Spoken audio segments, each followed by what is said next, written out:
The Oliveira Makhachev fight, that's the big one. That's the big one because there's so many questions. And, you know, Oliveira has never fought a grappler like Islam. No. But Islam's never fought a guy who can submit people like Oliveira Yeah. can. Oliveira submissions. fucks everybody up. I always go to this, Joe. Sorry. Listen. Woo, look at that. Michael Chandler fight. Mm-hmm. A guy that had great wrestling. Mm-hmm. Michael Chandler could fucking wrestle. Yeah. He was dominating Oliveira. Oliveira didn't submit Mike. He TKO'd him. Yeah. So in terms of grappling, Right. Mike was destroying Oliveira. Almost finished him in the first Oliveira, Chandler caught him. He caught him and hurt him. Yep. And then one of the things that Oliveira does when he gets hurt, he just goes right to his back. round. That's some Nate Diaz shit. It's smart because his guard is nasty. His guard is so wicked. He submits What did he do with people. Gaethje? Did Gaethje go into his guard? No, Gaethje kind of stepped back out. But he cracked Gaethje. Gaethje said First 8 seconds. something about the way he hit him. He said he hit him so Never got crack. hit like that before, and that's which scary. Is wild. Oliveira's big, bro. He's big. He's a big, and this is the thing. I don't know if Khabib and them are playing warfare and the fans are getting mad. I don't know if he's gonna show up to the fight. That's warfare. They playing mental warfare, right? That's what I believe. Charles is big, man. Yeah, well, it's amazing too that he fought at 45. And that's probably responsible for some of his losses, that he got so of dehydrated. course. I mean, look, think about Gilbert Burns fighting Dan Hooker. I filmed him that week. Drained himself.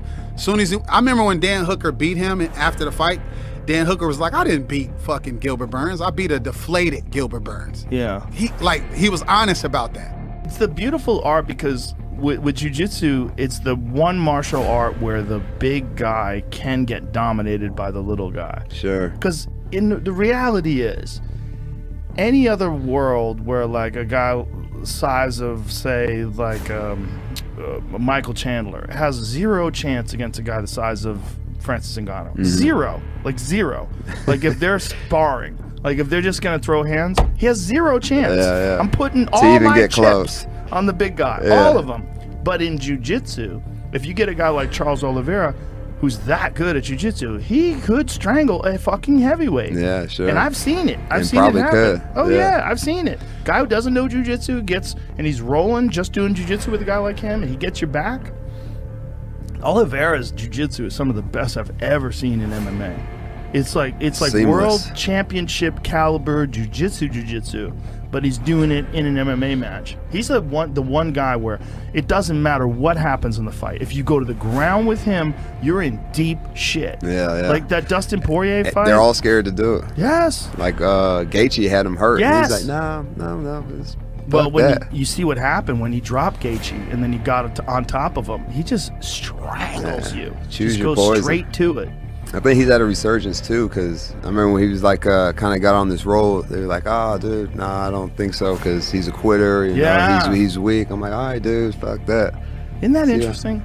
How, like, I wonder what it is that changes in a fighter. Is it a mindset thing? Is it like, I don't know what it is, but something happens where some guys just, they don't quit anymore.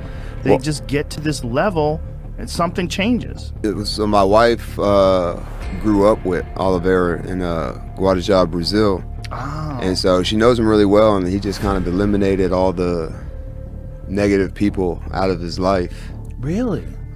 So I guess probably started taking training more seriously, you know, put more time and effort in the gym and not so much into other people. I talked to now Anik he's like and knocking Cormier people out. too. Yeah, knocking people out, strangling people. Is the most submissions ever in the history of the sport.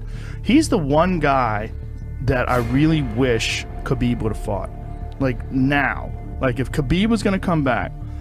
And I wonder, I mean, I'm very interested in Khabib versus Islam Makhachev. Because that's, to me, that's the big fight in lightweight. Khabib or Charles?